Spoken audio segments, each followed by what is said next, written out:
नमस्कार बच्चों, मैं पवन कुमार तिवारी कुमरामा इंटर कॉलेज लखनऊ से आपके समक्ष एक बार फिर उपस्थित हूं अपनी कक्षा को आगे बढ़ाने के लिए। पिछली कक्षा में हम लोगों ने बच्चों प्रतिलोम त्रिकोणमितीय फलन का प्रारंभ किया था। बहुत ही महत्वपूर्ण अध्याय। हम आज फिर वहीं से शुरू करेंगे जहां हमने अपनी बात को खत्म किया था। तो मैं आपको पहले थोड़ा सा बता दूं कि हमने अपनी बात को समाप्त कहां किया। हमने अपनी बात को बच्चों यहां समाप्त किया था कि त्रिकोणमितीय फलन का प्रतिलोम कब होगा। तो सामान्य रूप से मैंने आपसे यह कहा था कि कोई भी त्रिकोणमितीय फलन का अगर सामान्य रूप से आप देखेंगे तो कहीं पर भी उसका प्रतिलोम नहीं हो सकता। क्यों नहीं हो सकता है? क्योंकि मैंने आपको बताया था कि किसी भी फंक्शन के, किसी भी फलन के व्युत्क्रमणीय होने के लिए उसका एक एक आच्छादक होना आवश्यक है। कैसा आवश्यक है? एक एक आच्छादक होना आवश्यक है। 1 1 on 2 होना जरूरी है। लेकिन सभी त्रिकोणमितीय फलनों का स्वरूप जो पाया हमने वो किस प्रकार का पाया था? 1 1 on 2 की जगह many 1 on 2 पाया। तो इससे हमें यह समझ में आया कि सामान्य रूप से तो इनवर्स ट्रिग्नोमेट्री नहीं होगी, लेकिन फिर होगी कैसे? तो हमें क्या करना होगा? मैंने बताया था आपको कि हमें क्या करना होगा। हमें उसके प्रांत को कहीं ना कहीं थोड़ा सा प्रतिबंधित करना होगा। अब प्रतिबंध हम किस तरह से लगाएं और कैसा लगाएं, इस बात के ऊपर हमें देखना है। तो आइए प्रारंभ करते हैं बच्चों। आज की क्लास में हम प्रतिलोम त्रिकोणमितीय फलन पढ़ेंगे, उसके प्रांत भी जानेंगे, परिसर भी जानेंगे।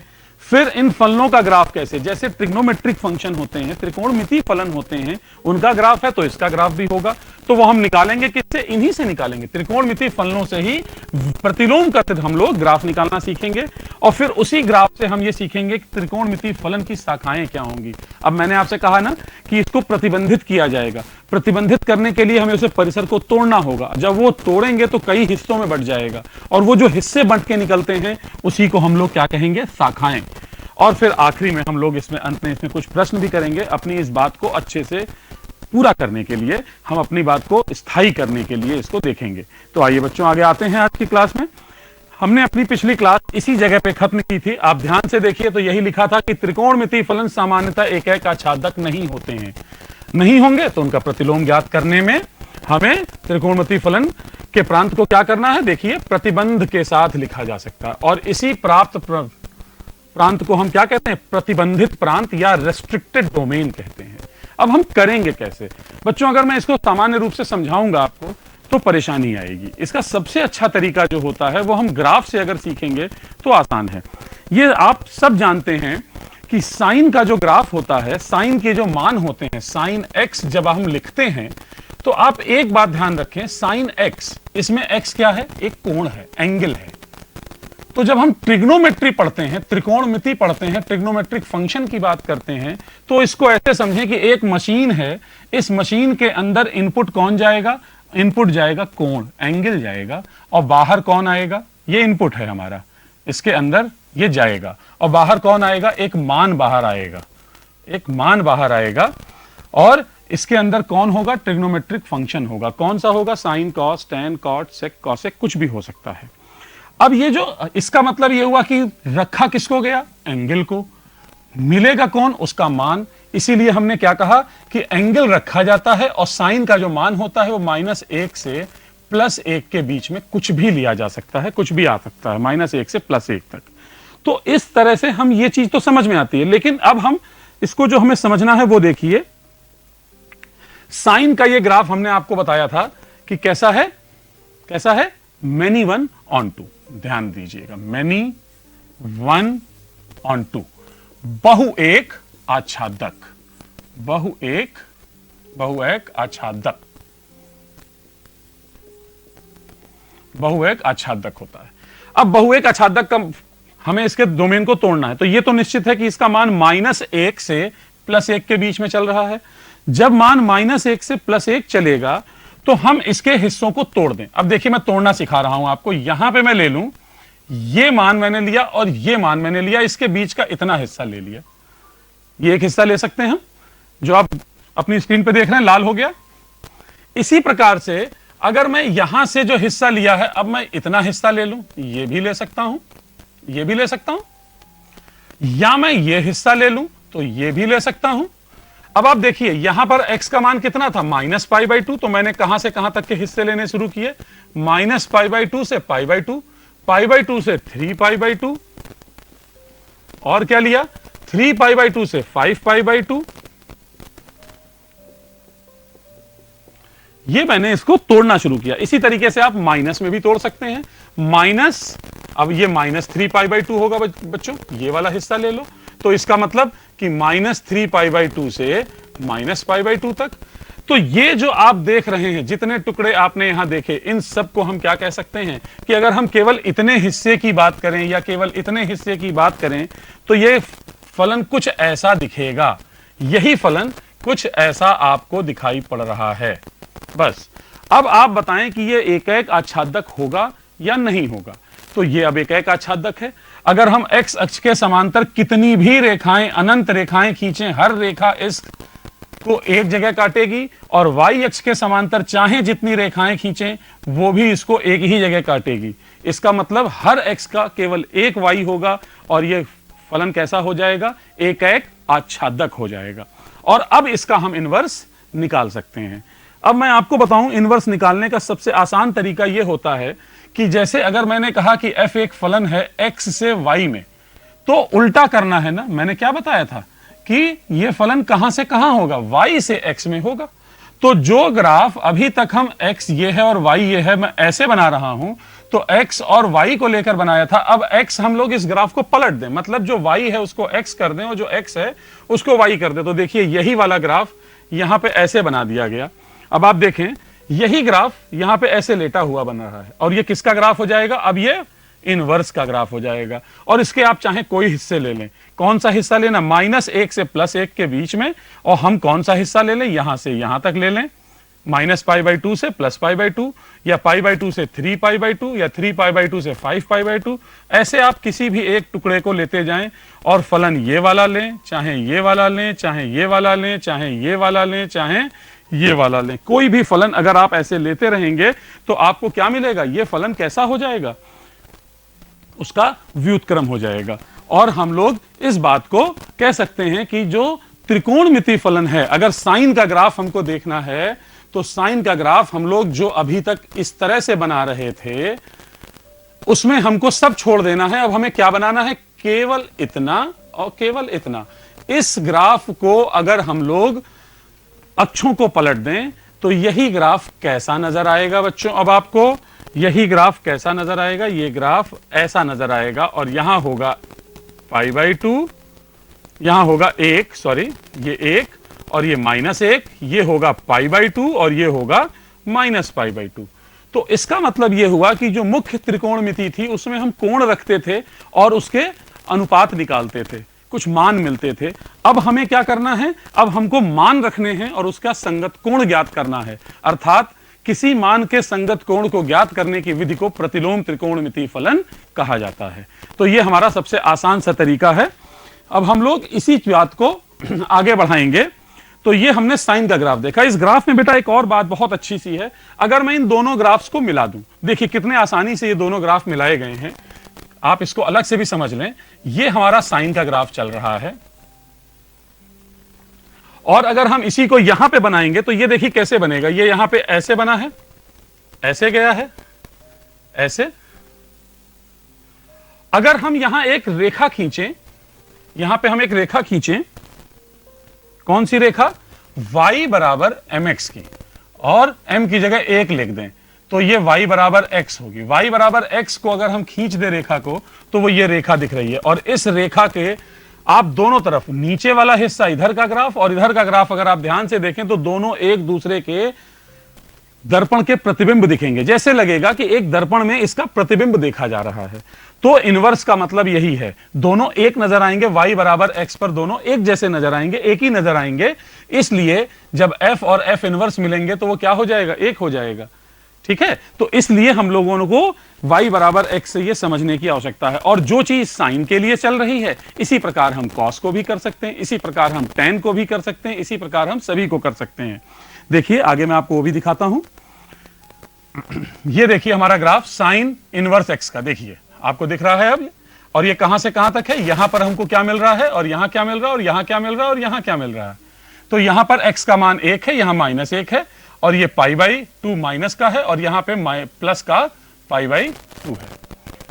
ठीक है, अगर आप यहां cos में देखेंगे तो यहां x का मान कितना है, 1 है, और यहां x का मान कितना है, -1 है, और यहां y का मान कितना है, जब यहां पे आप रखेंगे y को, यहां रखेंगे यहां पर, तो 0 होगा, y 0 होगा, लेकिन यहां y कितना होगा, पाई होगा, y कितना होगा, पाई होगा।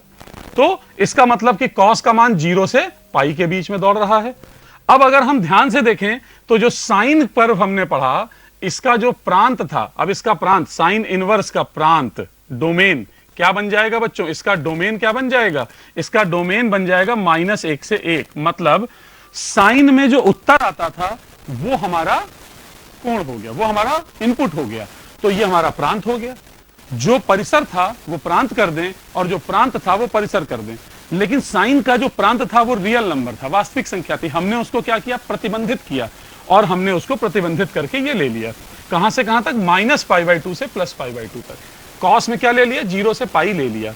इसी तरह से बाकी में भी हम ले लें तो सबके हमें प्रांत और परिसर ज्ञात हो जाएंगे। अब देखिए साइन इनवर्स x का प्रांत -1 से +1, क्योंकि ये साइन का परिसर होता था। कॉस का मान कहां से कहां तक चलता है, -1 से +1, अब वो क्या हो गया, प्रांत हो गया। tan इनवर्स क्या होता था, कोई भी संख्या, कोई भी मान आ सकता था, लेकिन अब वो हमारा इनपुट हो गया। इसी प्रकार हम बाकी को कर रहे हैं, और हमारा जो उत्तर आएगा, जो परिसर आएगा, परिसर बच्चों कुछ भी आ सकता है। मैंने अभी आपको ग्राफ में दिखाया था, मैं फिर दिखा रहा हूं, आप देखें। मैं यहां से आपको बता सकता हूं कि कोई भी ग्राफ हो सकता है, कोई भी मान, ये वाला भी हो सकता है, ये वाला भी हो सकता है, यहां से यहां तक भी हो सकता है।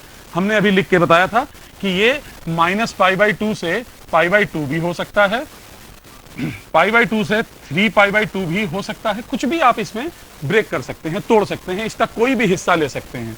लेकिन अगर आपके प्रश्नों में कहीं भी ये परिभाषित नहीं दिया है, या क्वेश्चन में नहीं लिखा है कि हम किस टुकड़े, किस शाखा की बात कर रहे हैं, तो आपको हमेशा यह वाली शाखा को लेना है। कौन सी, -π/2 से π/2, किसके लिए, साइन इनवर्स के लिए। इसी तरह से कॉस के लिए हमें 0 से पाई लेना है। तो यह जो शाखा मुख्य रूप से हम 0 के आसपास वाली जो देखते हैं, इसको हम लोग कहते हैं मुख्य शाखा। क्या कहते हैं, मुख्य शाखा। इंग्लिश में इसे कहते हैं प्रिंसिपल ब्रांच। और हमको जितने भी मान निकालने के लिए बोर्ड परीक्षा में मिलेंगे वो यही होते हैं। तो ये जो परिसर यहां आप देख रहे हैं, ये परिसर आपने जो देखा बच्चों, इस परिसर का मतलब यहां जितना भी आप परिसर देख रहे हैं, यह सभी इसके प्रमुख मान हैं। ये सभी इसके प्रमुख मान हैं। कौन से मान हैं, प्रिंसिपल वैल्यू हैं। ये सब कौन सी हैं, प्रिंसिपल वैल्यू हैं। और ये बोर्ड परीक्षा में एक प्रश्न निश्चित तौर पर आ जाता है कि हम दिए हुए प्रश्न को हल कीजिए और उसका मुख्य मान ज्ञात कीजिए। मुख्य मान आप कैसे ज्ञात करेंगे, मुख्य मान ज्ञात करने के लिए आपको ध्यान रखना है, इसके बीच में ही रहना होगा। और वो रहने के लिए बहुत आसान सी चीज है, मैं थोड़ी से वही उदाहरणों के साथ आपको इसको समझाऊंगा। लेकिन कुछ भ्रांतियां जो हमारे दिमाग में चल रही हैं, उनको तोड़ना बहुत आवश्यक है बच्चों। सबसे पहले मैं बता दूं आपको फिर से कि अगर कहीं पर साइन x लिखा है और उसकी पूरी घात -1 लिखी है, तो इसका मतलब होता है 1/sin x। मतलब पूरे मान को व्युत्क्रम कर दें, उल्टा कर दें। लेकिन अगर कहीं हमने लिखा है साइन और x के बीच में -1 लिखा है, तो ये साइन इनवर्स है। इसका मतलब है कि मान दिया है, इसका संगत कोण ज्ञात करना है। x किस कोण के लिए साइन का मान x है, ये ज्ञात करना है y बराबर साइन x के लिए। इसको हम ऐसे भी कह सकते हैं कि अगर हमने लिखा y बराबर साइन x, तो इसका मतलब x बराबर साइन इनवर्स y लिखा जाएगा। यहां x क्या है, एंगल है, कोण है, और y क्या है, उसका संगत मान है, वैल्यू है। लेकिन यहां पर अब y क्या बन गया, अब y फिर देखिए आप, y आप कहेंगे वैल्यू है और x क्या है, कोण है। इसका मतलब क्या है कि दिए हुए मान के लिए संगत कोण को ज्ञात करना, और अगर वह कोण -90 से +90 के बीच में है तो मुख्य मान कहा जाएगा। और इसको ज्ञात करने के लिए हमें यहां सीखना है। तो एक तो अभी जो मैंने आपको बताया कि साइन x की पावर -1 हो तो क्या मतलब है। दूसरा मैंने अभी आपको बता दिया है कि अगर त्रिकोणमितीय फलन में शाखा विशेष का उल्लेख ना हो, हम आपसे ना कहें कि यहां से यहां तक या यहां से यहां तक, तो कौन सा आप लेंगे? हमेशा फलन की मुख्य शाखा को लेंगे। और मुख्य शाखा कौन सी होंगी? ये जो आपके सामने दिखाई पड़ रही हैं। और किसी भी त्रिकोणमितीय फलन का वो मान जो उसकी मुख्य शाखा में स्थित होता है, प्रतिलोम त्रिकोणमितीय फलन का मुख्य मान कहलाता है। मतलब इसके बीच का जो मान होगा वो त्रिकोणमितीय फलन का मुख्य मान कहा जाता है। अब मैं आपको एक उदाहरण से इसको समझाता हूं।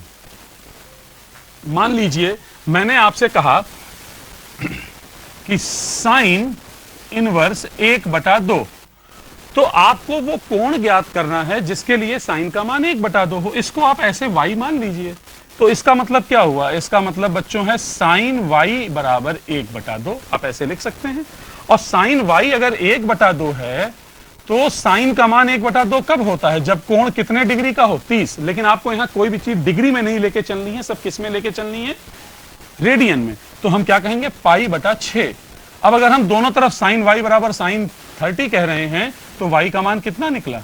π/6। अब ये जो कोण निकला है वो आप कह सकते हैं कि -90 और +90 के बीच का है। तो ये मान कैसा है? ये इसका प्रमुख मान है, इसके बीच में है, इसलिए कैसा है? प्रमुख मान है। समझ में आ रहा होगा बच्चों? तो अब हम लोगों को इसके आगे कुछ जब तक इसके प्रश्न नहीं करेंगे तब तक हमारी समझ में बातें नहीं आएंगी।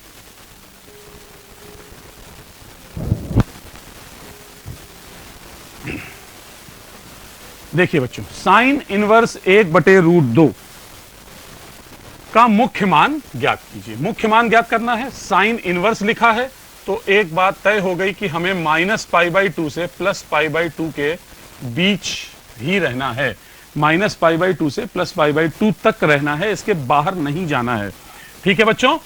तो क्या करेंगे? आप इसको ऐसे मान लीजिए, माना y बराबर साइन इनवर्स 1/√2। अब अगर मैं इसको लिख दूं साइन y बराबर 1/√2 तो कोई इसमें गलती नहीं है। और साइन का मान 1/√2 कब होता है? Sine 0 0, sine 30 1/2, sine 45 1/√2। तो साइन 45 हम इसकी जगह लिख सकते हैं। और 45 को आपको जानते हैं कैसे लिखना होता है? रेडियन में। आपको मालूम होगा कि अगर किसी कोण को रेडियन में बदलना हो तो हमेशा π/180 से गुणा कर लीजिए, वो रेडियन में आएगा। ये π/4 हुआ। तो इसका मतलब कि हम लोग 1/√2 की जगह पर साइन π/4 लिख सकते हैं। और इधर क्या चल रहा है बच्चों? इधर चल रहा है साइन y। तो y का मान कितना निकला? y का मान निकला π/4। और कहा गया था मुख्य मान निकालिए। तो मुख्य मान का मतलब सिर्फ इतना है कि इसको इसके बीच में ही रहना चाहिए। मतलब जो परिसर हमने बताया था उस परिसर के बीच में रहना चाहिए। आप देख लीजिए है कि नहीं। मैं आपको टेबल दिखा देता हूं। देखिए इसके बीच में है कि नहीं, है ना? इसके बीच में है। ये 0 से पाई है। ठीक है बच्चों? तो ये आ गया। इसी प्रकार एक और करते हैं। देखिए कॉट इनवर्स। अब देखिए हमने y बराबर क्या ले लिया? Cot inverse 1/√3। तो जब कॉट इनवर्स है, आप यहां से कॉट इनवर्स की जगह इधर कॉट y लिख दीजिए, आपका काम आसान हो जाएगा। और इधर कितना है? 1/√3। कॉट किसका व्युत्क्रम होता है? tan का। tan 30 का मान कितना होता है? 1/√3। और tan 60 का मान कितना होता है? √3। और हमें यहां कितना चाहिए? 1/√3। किसके लिए चाहिए? कॉट के लिए चाहिए। तो इसका मतलब क्या होगा? कॉट 60 डिग्री होगा। अब हम 60 डिग्री को रेडियन में बदल लें तो कितना होगा? π/3 होगा। और इधर कौन चल रहा है? कॉट y चल रहा है। तो y का मान कितना हुआ? y का मान हो गया π/3। π/3। अब हमको देखना है मुख्य मान है कि नहीं है। तो हम अपनी पिछली स्लाइड में चलते हैं। देखिए कॉट ये लिखा है, कॉट इनवर्स। और यहां पे क्या लिखा है? 0 से पाई लिखा है। 0 से पाई लिखा होने का मतलब क्या हुआ? कि 0 से 180 के बीच में होना चाहिए। तो हमारा मान कितना आया? देखिए π/3 मतलब 60 आया। तो ये 0 से पाई के बीच में है। इसका मतलब ये हमारा उत्तर हो गया। समझ में आ रहा है? आगे देखिए कुछ और प्रश्न आप लोगों के लिए। tan inverse √3। अब आसानी से करिए। y बराबर tan इनवर्स √3 ले लीजिए। y बराबर tan इनवर्स √3 ले लिया। ठीक है। y बराबर जब हम tan इनवर्स √3 लेंगे तो इसको क्या लिख सकते हैं आप? इसको लिख सकते हैं tan y बराबर √3। और tan का मान √3 कब होगा? अभी मैंने डिस्कस किया कितना होगा 60 डिग्री के लिए, और 60 डिग्री का मतलब पाई बटे 3 tan y, तो y कितना हो गया केवल पाई बटे 3। और मुख्य मान ध्यान रखें, आपको वो टेबल जरूर याद रखनी है, इस टेबल को बिल्कुल कंठस्थ कर लें, ये टेबल आपके लिए बहुत महत्वपूर्ण है, क्योंकि ये अगर आप ध्यान नहीं रखेंगे तो आप मुख्य मान कैसे पहचानेंगे कि जो आपने निकाला है वो उसके बीच का है, अन्यथा ये गलत होने लगेगा बच्चों। तो क्या हो गया, हम देख लें, tan था, tan -90 से +90 कहा गया है, तो हमने -90 से +90 के बीच का ही मान निकला है -π/2 से +π/2 के बीच का हमने मान निकाला, ये हमारा उत्तर हो गया। तो हमारा पहला भाग हो गया, ये a वाला था। चलिए अब हम b करते हैं। y बराबर, माना y बराबर sin इनवर्स √3/2, तो इसका मतलब sin y कितना होगा, इसका मतलब sin y कितना हुआ √3/2, और sin का मान √3/2 कब होता है 60 डिग्री के लिए, तो sin 60 हो गया, इधर sin y हो गया। तो y बराबर, हमें 60 नहीं लिखना है, मैंने लिखा है, क्या करना होगा मुझे, इसकी जगह क्या लिखना होगा π/3। मैंने जानबूझ के आपके लिए लिखा कि आप लोग समझे ये गलत होगा, 60 नहीं, हमेशा रेडियन में ही लिखा जाएगा। और आपको y का मान क्या निकलेगा π/3, और साइन इनवर्स का मुख्य मान क्या होता है -90 से +90 तक होता है, तो ये उसके बीच में है, इसका मतलब ये उत्तर सही है। अब हम हर बार प्लस का ही मान लेकर अपने हल को कर रहे हैं, हर बार प्लस में ही देख रहे हैं। एक माइनस का उत्तर देखना बड़ा महत्वपूर्ण होगा कि हम कैसे करेंगे। माइनस का उत्तर अगर हमें नहीं मिलेगा तो समझ में थोड़ी बातें कम आएंगी। तो अगला उदाहरण इसका जो सी वाला है वो बहुत महत्वपूर्ण होगा। सी वाला देखिए आप, सी भाग बच्चों इसका बहुत महत्वपूर्ण, बहुत अच्छा, आपके समझने के लिए बहुत आवश्यक भी। Cos inverse -1/2। बेटा एक बात आप सब लोग ये जान के चलें कि हमें त्रिकोणमिति के सभी सूत्र याद होने चाहिए। अगर वो सूत्र नहीं याद होंगे तो हमारे लिए मुश्किल है, हम यहां पर उसको जोड़ नहीं पाएंगे, दोनों जुड़ी हुई चीजें हैं। तो हमें उन कक्षा 11 में जो भी हमने त्रिकोणमिति में पढ़ा है वो सब आप रिवाइज कर लें और उसको देख जरूर लें। देखिए ये क्या बन गया, ये बन गया बच्चों cos y बराबर -1/2। अब समस्या है इसमें y माइनस में आ रहा है, cos y माइनस में है। अब देखिए, तो पहले तो हम माइनस को छोड़ दें और 1/2, cos का मान 1/2 कब होता है, जब कोण 60 डिग्री का हो, तो इसको मैं cos π/3 लिख देता हूं। लेकिन ये तब तक y का मान नहीं हो सकता है जब तक कि ये माइनस यहां से नहीं हटेगा। और आप जानते हैं, मैं आपको दो सूत्र याद करा दूं कि cos -θ जो होता है वो प्लस में होता है। अगर ये साइन होता, अगर यह प्रश्न साइन का होता, मैं फिर कह रहा हूं, अगर ये ऐसे होता, साइन y बराबर -sin π/3 लिखा होता, मान लेते हैं, तो मैं इसको साइन और ये कोण माइनस का अंदर कर देता। क्यों? क्योंकि साइन -θ sin θ के बराबर होता है। लेकिन यहां पर यह संभव नहीं है क्योंकि कॉस में ऐसा नहीं होता है। तो कॉस का मान निगेटिव कब होता है, ऋणात्मक कब होता है, आपको ध्यान होगा कक्षा 9-11 में हमने पढ़ा है ASTC, ये रूल हमने पढ़ा था। ASTC, A का मतलब ऑल, S का मतलब साइन, T का मतलब टैन और C का मतलब कॉस। इन चतुर्दांशों में ये धनात्मक होते हैं, शेष जगहों पे ये ऋणात्मक होते हैं। ये हमने कक्षा 11 में पढ़ा है।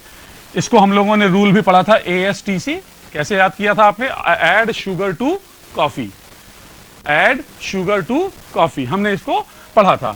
तो इसका मतलब कि कॉस जो होगा वो हमें माइनस में चाहिए, तो कॉस प्लस में कहां कहां है, यहां प्लस हो गया और यहां प्लस हो गया। अब बचा कौन, या तो दूसरा और या तो तीसरा, और हमको कहां से कहां तक चलना है, क्योंकि ये इनवर्स है। तो जरा ध्यान से अपने हम टेबल पे लौटेंगे, कॉस के आगे देखेंगे तो 0 से पाई लिखा है।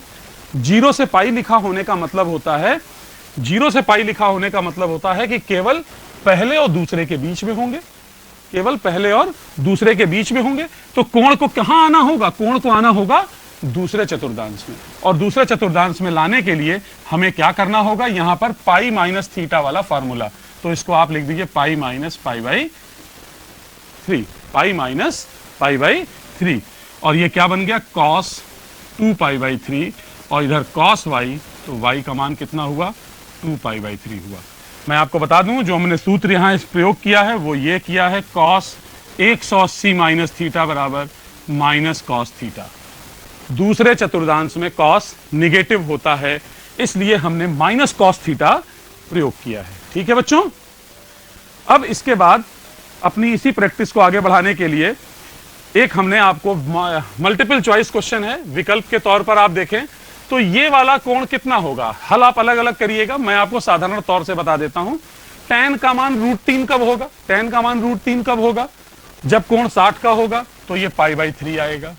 फिर ये वाला माइनस आ गया, देखिए, और sec इनवर्स -2, sec का मान 2 कब होता है, sec का मान 2 कब होता है आप बताएं। sec का मान 2 होगा जब cos का मान 1/2 है, उसका उल्टा, तो cos का मान 1/2 60 पे होता है, तो sec भी 2 कब होगा, 60 पर होगा। लेकिन मुझे दूसरे चतुर्थांश में चाहिए तो पाई माइनस π/3 लिखेंगे, तो ये कितना हुआ, 2π/3 हुआ। और इधर कितना चल रहा है, π/3 चल रहा है। दोनों को हल कर लीजिए, आपका उत्तर आ जाएगा कितना, -π/3। ये π/3 का दुगना 120 और ये 60, तो कौन सा विकल्प सही है, दूसरा विकल्प सही है। तो बच्चों आज हम लोगों ने जो भी चर्चाएं की हैं ये हम लोगों ने की प्रमुख मान पर। अगली कक्षा इसकी बहुत महत्वपूर्ण होगी जब हम प्रतिलोम त्रिकोणमितीय फलन के गुणधर्मों की चर्चा करेंगे और इन प्रश्नों को कुछ और आसान तरीके से और कुछ और अच्छे सवालों को लेकर आपके सामने आएंगे। तब तक आप इनकी रिवीजन करिए और ओके करिए। धन्यवाद।